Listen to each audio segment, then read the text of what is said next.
Hey everybody, it's KJ Jensen. Today is day 8 of 14. We're going to deal with tone and groove. More theory today, but still quite important, so please stay tuned. So, I'm going to start with bass titan number 69. Arthur Barrow has a good quote. He says on page 117 of the book, Titans of Bass. I sometimes give talks about bass. I came up with what I call the 3 T's of bass playing. They are fundamentally important. They are, number 1, tone. You need to have a rich, warm, beautiful bass tone. Remember, it's a bass, not a treble. Number 2, timing. You need impeccable timing without dragging or rushing. Number 3, taste. You need to know how to play the right thing at the right time, especially during improvisation. If you don't have these 3 T's under control, you're screwed. So it's more just of a warning. There's something to really pay attention to: tone, time, and taste. And today we're going to talk about tone, so that's part of it. Next quote from the tone section is from Dave Larue, bass titan number 41. He says, I firmly believe that 90% of your sound comes from the player himself, not the equipment. It's our hands and how we control the bass notes using our ears. Playing with a nice, even middle range can be more dynamic. Not as loud as possible all the time. Consistency is a big part of it. Chops come later. So we want to learn how to be consistent, how to not always be super loud, but in the middle, so that you can vary your tone or how loud that dynamics are. So on page 122, I've summarized the focus on tone, and it says, the purpose of this information isn't to overwhelm you.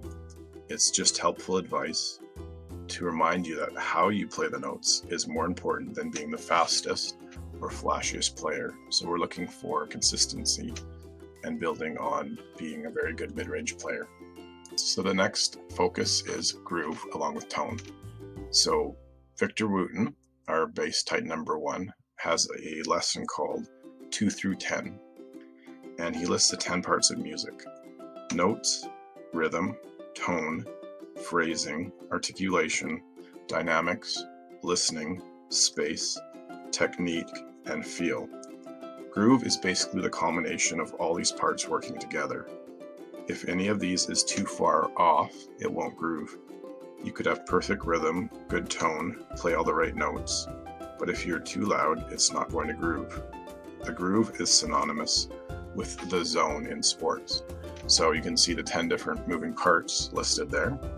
They're all something to pay attention to as you develop being a good musician, as if you do these in harmony, then you're likely to groove, which is a big part of how the music feels or how people want to dance to it. So groove is more hard to define, but it's something to pay attention to in music theory. So your homework today for day 8 is to practice the F and G note along with the C note for 5 minutes, each note on and off. Practice playing it. So it would be the C note, would be the A string, 2nd string, 3rd fret. And then if you go lower, it would be the E string, the low string. F would be the 1st fret, and G would be the 3rd. And if you want to go higher, you also do that, but we'll go over that now. So practice playing the exercise of striking C, F, and G. If you want to be in time with the Midnight Special song, it's up to you. You could write out the optional exercise, as I mentioned, where the notes were. So just hit those for 1-minute intervals, and don't worry about switching your hand, but just make sure you're comfortable with those 3 notes.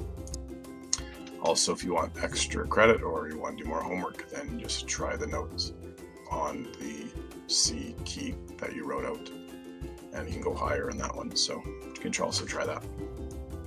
Listen to the full version of Midnight Special 5 times, so you have it implanted in your brain. Pretty much the best way to learn a song is to just keep listening to it over and over again every day, so that you know the Midnight Special is very simple, but it'll help. And that's it. Please like, subscribe, comment. If you have any questions or you want to comment on your journey, please let me know. You can also put what bass you have, what rig you ended up getting, how it's going, if you like it, and any questions, and we'll see you tomorrow.